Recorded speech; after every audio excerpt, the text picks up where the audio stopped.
ದೆಹಲಿ ಎಂಬ ರಾಷ್ಟ್ರ ರಾಜಧಾನಿಯ ಮುಖ್ಯಮಂತ್ರಿ ಪಟ್ಟಕ್ಕೂ ಮಹಿಳೆಯರಿಗೂ ಮತ್ತು ವಲಸೆ ಬಂದವರಿಗೂ ಒಂದು ರೀತಿಯ ಅವಿನಾಭಾವ ಸಂಬಂಧ ಇದ್ದಂತಿದೆ. ಕಳೆದ 27 ವರ್ಷಗಳಲ್ಲಿ ದೆಹಲಿಯ ಸಿಎಂ ಪಟ್ಟದಲ್ಲಿ ಕೂತ 5 ಪೈಕಿ 4 ಮಹಿಳೆಯರು, ಅದರಲ್ಲಿ 3 ವಲಸೆ ಬಂದವರು. 1998ರಲ್ಲಿ ಬಿಜೆಪಿಯ ಸುಷ್ಮಾ ಸ್ವರಾಜ್ ದೆಹಲಿಯ ಮೊದಲ ಮಹಿಳಾ ಮುಖ್ಯಮಂತ್ರಿ ಆದರು. ಬಳಿಕ ಕಾಂಗ್ರೆಸ್ಸಿನ ಶೀಲಾ ದೀಕ್ಷಿತ್ ಸತತ 3 ಅವಧಿಗೆ ದೆಹಲಿಯ ಮುಖ್ಯಮಂತ್ರಿಯಾಗಿದ್ದರು. ಆ ಬಳಿಕ ಬಂದವರು ಕೇಜ್ರಿವಾಲ್.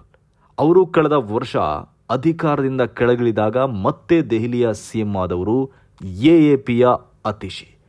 ಈಗ ದೆಹಲಿಯಲ್ಲಿ ಬಿಜೆಪಿ ಅಧಿಕಾರ ಹಿಡಿದಿದ್ದು ದೆಹಲಿಯ ಮುಖ್ಯಮಂತ್ರಿಯಾಗಿ ರೇಖಾ ಗುಪ್ತಾ ಇಂದು ಪ್ರಮಾಣ ವಚನ ಸ್ವೀಕರಿಸಿದರು. मैं रेखा गुप्ता ईश्वर की शपथ लेती हूं कि मैं विधि द्वारा स्थापित भारत के संविधान के प्रति सच्ची श्रद्धा और निष्ठा रखूंगी. ರೇಖಾ ಗುಪ್ತಾ ದೆಹಲಿ ವಿಧಾನಸಭೆಯ ಶಾಸಕರಾಗಿರುವುದೇ ಇದೇ ಮೊದಲ ಆಯ್ಕೆಯಲ್ಲೇ ಅವರಿಗೆ ಸಿಎಂ ಪಟ್ಟ ಒಲಿದು ಬಂದಿರುವುದು ವಿಶೇಷ. ಮೊದಲ ಬಾರಿಗೆ ಶಾಸಕರಾಗಿ ಆಯ್ಕೆಯಾದಾಗಲೇ ನೇರವಾಗಿ ಸಿಎಂ ಪಟ್ಟಕ್ಕೇರುವ ಮೂಲಕ ರೇಖಾ ಗುಪ್ತಾ ಹೊಸ ಇತಿಹಾಸ ಸೃಷ್ಟಿಸಿದ್ದಾರೆ. ಅಂದಹಾಗೆ ದೆಹಲಿಯ ಸಿಎಂ ಪಟ್ಟ ಅಲಂಕರಿಸಿರುವ ರೇಖಾ ಗುಪ್ತಾ ಮೂಲತಃ ದೆಹಲಿಯವರಲ್ಲ, ಅವರು ಪಕ್ಕದ ಹರಿಯಾಣ ರಾಜ್ಯದವರು. ಅವರು ಹುಟ್ಟಿದ್ದು ಹರಿಯಾಣದ ಜಿಂದ್ ಜಿಲ್ಲೆಯ ಜುಲಾನಾ ಪಟ್ಟಣದಲ್ಲಿ. ಬಳಿಕ ಅವರಿಗೆ 2 ವರ್ಷ ವಯಸ್ಸಿದ್ದಾಗ ಅವರ ಕುಟುಂಬ ದೆಹಲಿಗೆ ವಲಸೆ ಬಂದಿತ್ತು. ಅವರು ಮದುವೆಯಾಗಿರುವುದು ಕೂಡ ಹರಿಯಾಣ ಮೂಲದ ದೆಹಲಿ ಉದ್ಯಮಿಯನ್ನ. ವಲಸಿಗರ ರಾಜ್ಯವೇ ಆಗಿರುವ ದೆಹಲಿಗೆ ಈಗ ವಲಸೆ ಬಂದವರೇ ಮುಖ್ಯಮಂತ್ರಿಯೂ ಆಗಿದ್ದಾರೆ.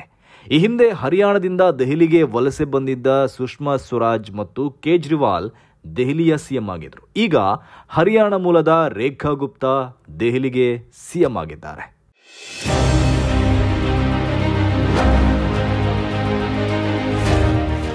ದೆಹಲಿ ನೂತನ ಸಿಎಂ ರೇಖಾ ಗುಪ್ತಾ ಕಟ್ಟರ್ ಬಲಪಂಥೀಯ ಹಿಂದುತ್ವವಾದಿ ಕೂಡ ಆಗಿದ್ದಾರೆ. ಹಾಗೆ ವಿವಾದದಿಂದಲೂ ಸುದ್ದಿಯಾಗಿದ್ರು.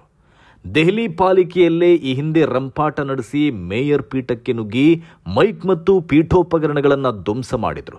ಮತ್ತೊಮ್ಮೆ ಕೇಜ್ರಿವಾಲ್ ಅವರ ತಾಯಿ ಬಗ್ಗೆ ಟ್ವೀಟ್ ಮಾಡಿ ವಿವಾದ ಮಾಡಿದ್ರು. ಹಾಗೆ ಅವರ ಹಲವು ಟ್ವೀಟ್ಗಳು ವಿವಾದ ಆಗಿತ್ತು. ಈಗ ಸಿಎಂ ಆದ ಬಳಿಕ ಅವರ ಖಾತೆಯಲ್ಲಿದ್ದ ಅಂತಹ ಹಲವು ಟ್ವೀಟ್ಗಳನ್ನು ಅಳಿಸಿ ಹಾಕಿದ್ದಾರೆ.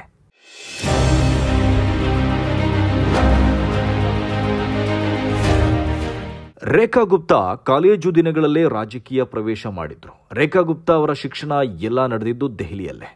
ಅವರು ಬಿಕಾಂ LLB ಪದವೀಧರೆ. ಕಾಲೇಜು ಕಲಿಯುತ್ತಿರುವಾಗಲೇ ರೇಖಾ ಅವರು RSSನ ವಿದ್ಯಾರ್ಥಿ ಸಂಘಟನೆಯಾದ ABVPಯಲ್ಲಿ ಸಕ್ರಿಯರಾಗಿದ್ರು. ಜೊತೆಗೆ RSSನಲ್ಲೂ ಕೆಲಸ ಮಾಡಿದ್ರು. 1996ರಲ್ಲಿ ದೆಹಲಿ ವಿವಿಯ ವಿದ್ಯಾರ್ಥಿ ಸಂಘದ ಅಧ್ಯಕ್ಷಿಯಾಗಿ ಆಯ್ಕೆಯಾಗಿದ್ರು.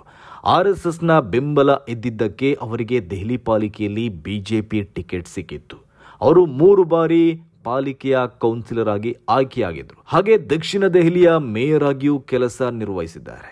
ಹಾಗೆ ಬಿಜೆಪಿ ಮಹಿಳಾ ಮೋರ್ಚಾದ ರಾಷ್ಟ್ರೀಯ ಉಪಾಧ್ಯಕ್ಷಿಯಾಗಿದ್ರು. 2015 ಮತ್ತು 2019ರಲ್ಲಿ ದೆಹಲಿ ವಿಧಾನಸಭಾ ಚುನಾವಣೆಯಲ್ಲಿ ಶಾಲಿಮಾರ್ ಬಾಗ್ ಕ್ಷೇತ್ರದಿಂದ ಸ್ಪರ್ಧಿಸಿ ಎಎಪಿಯ ಬಂಧನ ಕುಮಾರಿ ವಿರುದ್ಧ ಸೋತಿದ್ರು. ಈ ಬಾರಿ ಅದೇ ಕ್ಷೇತ್ರದಲ್ಲಿ ಬಂಧನ ಅವರನ್ನ ಬೃಹತ್ ಅಂತರದಲ್ಲಿ ಸೋಲಿಸಿ ಮೊದಲ ಬಾರಿಗೆ ಶಾಸಕಿಯಾಗಿರುವ ರೇಖಾ ಗುಪ್ತಾ ನೇರವಾಗಿ ಸಿಎಂ ಸ್ಥಾನವನ್ನ ಅಲಂಕರಿಸಿದ್ದಾರೆ.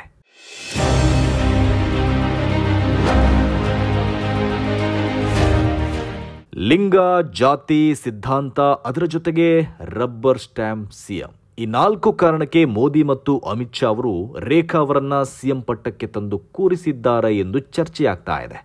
ಬಿಜೆಪಿಯವರು ಮಹಿಳೆಯರ ಬಗ್ಗೆ ಬರೀ ಮಾತಾಡ್ತಾರೆ ಹೊರತು ಅಧಿಕಾರದ ವಿಷಯ ಬಂದಾಗ ತಾರತಮ್ಯ ಮಾಡ್ತಾರೆ ಎಂಬ ಅಪವಾದ ಇದೆ.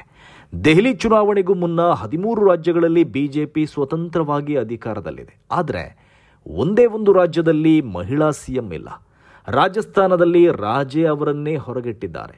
ಹೀಗಾಗಿ ಮಹಿಳಾ ಪ್ರಾತಿನಿಧ್ಯದ ವಿಷಯ ಬಂದಾಗ ಬಿಜೆಪಿ ವಿರುದ್ಧ ಅಪವಾದಗಳಿವೆ. ಅದೇ ಕಾರಣಕ್ಕೆ ದೆಹಲಿಯ ರೇಖಾ ಗುಪ್ತರಿಗೆ ಲಾಟರಿ ಹೊಡೆದಿದೆ. ಇದೀಗ ದೆಹಲಿ ಗೆದ್ದು 14ನೇ ರಾಜ್ಯದಲ್ಲಿ ಸ್ವತಂತ್ರ ಅಧಿಕಾರ ಹಿಡಿದಿರುವ ಬಿಜೆಪಿ ಅಲ್ಲಿಗೆ ಮಹಿಳಾ ಮುಖ್ಯಮಂತ್ರಿಯನ್ನ ನೇಮಿಸಿ ತನ್ನ ಮೇಲಿದ್ದ ಅಪವಾದಗಳಿಂದ ಮುಕ್ತಿ ಪಡೆಯಲು ಪ್ರಯತ್ನಿಸ್ತಾ ಇದೆ.